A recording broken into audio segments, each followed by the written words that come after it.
শ্রী রামকৃষ্ণের ভিতর স্ত্রী ও পুরুষ ভাবের একত্র সমাবেশ ঠাকুরের প্রায় প্রত্যেক ভক্ত উপলব্ধি করেছিলেন। স্বামীজি ঠাকুরের মধ্যে রাধার দর্শন পান। প্রায় তিনি কলকাতায় নিজের গৃহে বসে সুদূর দক্ষিণেশ্বরে শ্রী শ্রী ঠাকুরের ধ্যান নিমগ্ন শ্রীমূর্তি দর্শন করতেন। এক রাত্রে তিনি স্বপ্নে দেখলেন ঠাকুর তার কাছে এসে বলছেন, বল, আমি তোকে ব্রজগোপী শ্রীরাধার সাক্ষাতে নিয়ে যাব। নরেন্দ্র অনুসরণ করলেন। একটু দূরে গিয়েই ঠাকুর তাঁর দিকে ফিরে বললেন, কোথার যাবি? এই বলে তিনি রূপ ও লাবণ্যময়ী শ্রী রাধিকার রূপ ধারণ করলেন।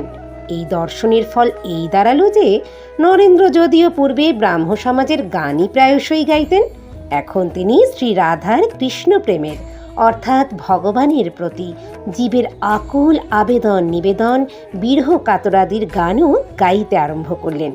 গুরু ভ্রাতাদের কাছে যখন তিনি স্বপ্নের কথা বললেন, তখন তারা সবিস্ময়ে জিজ্ঞাসা করলেন, তুমি কি বিশ্বাস করো এ স্বপ্নের মর্ম সত্য? নরেন্দ্র উত্তর দিলেন, নিশ্চয়ই করি।